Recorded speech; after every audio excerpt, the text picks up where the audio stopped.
Hello, I'm Joey Only, the Cariboo weather dude, and once again today I'm going to go out to the mountains and get some firewood, but I thought I'd make a bit of a weather report as I go. This low is moving through BC now and pushing out to the prairies, and it's going to cause all havoc when it does. I've been talking about this. When it gets to Manitoba, it's going to start drawing a lot of cold air down, and it's going to change the jet stream, a pattern change.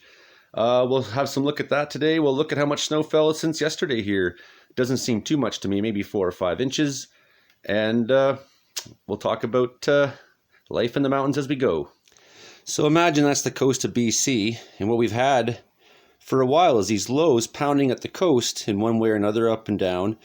And what they've been doing is deflecting either to the north or to the south with that energy, and some of that energy has gone down in the United States and has created some small tornado outbreaks in the last 2 weeks. And what's happened now, though, that's going to make havoc for the rest of Canada is one of these lows has punched right on through, and on its way across, it's going to start drawing cold air from the north of Canada down to it.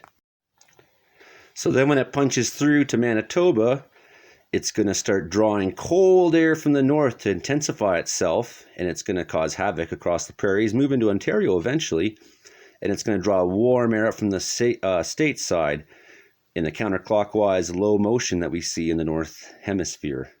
So how much snow did fall now in Wells last night? Well, keep in mind this is Wells. We're at 3,925 feet at the lake just over there, so add 4 or 5 feet on to where I'm at here at the house. And just come out and you see everything's covered in snow pretty good. Have a look at Josh's car here. Here's a good indicator. This had no snow on it yesterday. And you can see my hand is, I don't know, what's that, 3-4 inches? When we go up on top of the mountain, I think we'll find there's a lot more up there. I'm just parked here at the bottom of Island Mountain, and I've taken my radio, set it to channel RR11 because that's what they're hauling on today. And to be polite, I'm sitting here and just sort of waiting and having a listen as to when they're coming down. They don't mind me going up to the branch road. I got a Wells Volunteer Fire Department plate on. I carry a radio. I'm polite. I stay out of the way. That's all very important. Something else you got to understand too, I spend a lot of time out alone in the bush, and I've been doing that my whole life since I'm 41, and you know, since I was an only child, that's where I've been. But also this radio in particular that I have, because I'm an officer in the Wells Volunteer, there we go, some guys talking. I'm an officer in the Wells Volunteer Fire Department. This radio itself, I can contact dispatch from anywhere that I can reach the repeaters. So that's a cool thing that this radio has that your forest radio won't have. You can't call 911 and them answer saying, "Hey, Wells Fire, what's up?" So we're just going to wait another minute and see what happens here. Here's one guy parking, checking out his rig. I'm just going to ask him in a second who's coming down and what I can do to stay out of the way. There's lots of snow up top, lots of powder and stuff, a little bit of rain last night, a little crusty on top, and lots of snow. Hey, thank you. So here comes our logging truck now that I've been waiting for. And that means I can call in a second. Nice looking load of wood he's got. I'm going to see if I can get some of that myself.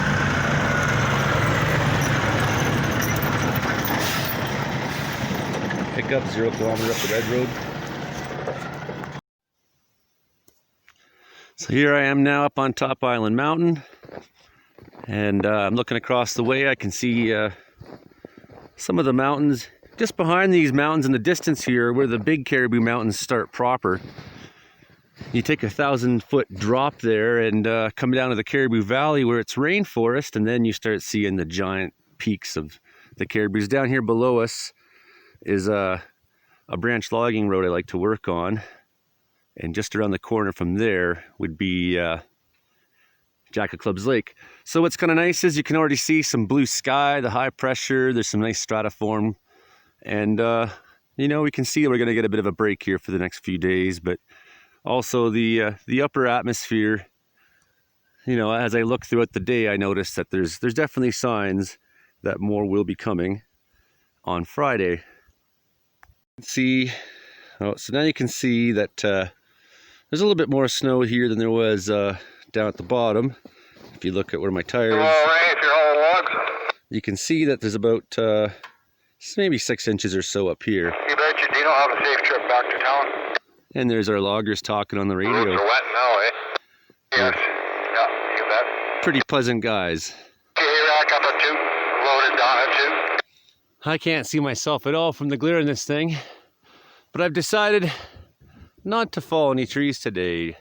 Sometimes I just don't feel like it, but also I'll have Sean tomorrow to help me. I've gone into the snow here and made some tracks off the road so that tomorrow I'll drive up here and see those tracks and say, hey, those are those clumps of trees, and we'll have a couple easy loads. And it's busy up here today, so I just kind of want us to get out of the way when that dozer comes back down. And you know what? Getting some cool footage for interior weather and wilderness watchers is definitely something worth doing. One of my many hats I wear in the world of wildfire and whatnot is I'm a dangerous tree assessor. So that's always had me looking up my love of weather, and that made me a good dangerous tree assessor. Also, spending so much time alone in the bush as a kid and my entire adult life made me a great choice to be the guy who goes ahead and makes sure the scene is safe for everyone to come work. So I'm also looking at the trees I want to pick for just how simple the falls they'll be, so I'm not just coming up here tomorrow and going for the one that's closest. Instead, I'll have oh, there's a lovely one. Have a real good idea of what kind of trees I'm going to take. Oh, some beautiful skies coming here. I'm here at just under 6,000 feet. Look at these beautiful little ripples up in the sky.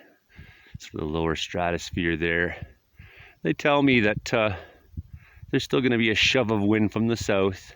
It's like they're peeling off little bits of the storm that's far away that's coming on Friday and sending it here to us where we can see it. It's very, very far away. And the sun's coming out. It's just a lovely day in the mountains today. And we haven't seen much sun in a long time. I'm quite happy. Something else on my little hike here that's just worth saying is that today is 6 months since I last touched a drop of alcohol. And it's made my time and love of the weather in the mountains just that much more beautiful. Everything's more beautiful to me these days. So much of the pain is where it needs to be. And I hope that so many of you, when you are able, can spend your time out in the mountains a little and get in touch with yourself and the things that that hurt and the things that you could be better at, and go back and look to that place in your life where it all started to go wrong first. See who was that little person, and then become the person that person should have been. That's my advice to you. For me, making weather videos and collecting Star Wars toys has been just some of the new keys to the kind of sobriety, that the kind of person I am, the kind of creativity I have, the things I want to explore further, and the things I want to share with you. So thanks for being part of my journey. 6 months in, I'm quite happy. And why 6 months in would I want to be falling trees today and not just celebrate a little bit myself? Poor old Pete, I'll get him his wood soon. You can see there's different layers in the atmosphere here moving. Some clouds a little lower, and you have the ones up a little higher. They're all telling you different things. I'm facing sort of northwest right now, more or less. It's just 2 o'clock in the afternoon maybe. And it's just gorgeous today. It's a good day to be alive. More snow is coming, just not enough for what BC really needs. So I am concerned about the fire season this year and what it may mean for these places if we don't get more and more precipitation. That cold pattern is going to move into Canada, and a lot of you are going to be angry at me for saying, where's the cold air and where's the winter this last few weeks? Sorry about that, but it was a legitimate question. You are tuned into Interior Weather and Wilderness Watchers on Facebook and on YouTube. I'm Dr. Joey Only.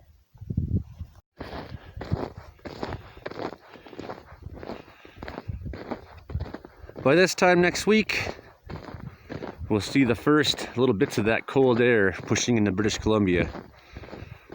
But I think we're still going to have a pretty active storm track off the Pacific for a while to come. So it's my hope that we'll sort of outlast that. And now, clear the red road.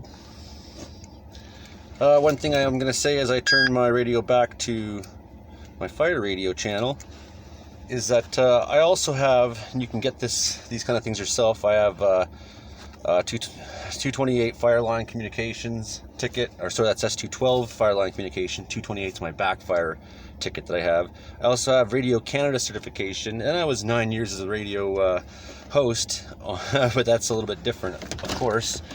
But I will say that there is radio etiquette, and you do have to learn it and use it properly when you go playing in places where fellows are working and are abiding by work safe standards and protocols. I'm Joey Only for Interior Weather and Wilderness Watchers. Thanks for watching today, and enjoy your Thursday of better weather. One last note. I thought I was done here, but I'm not.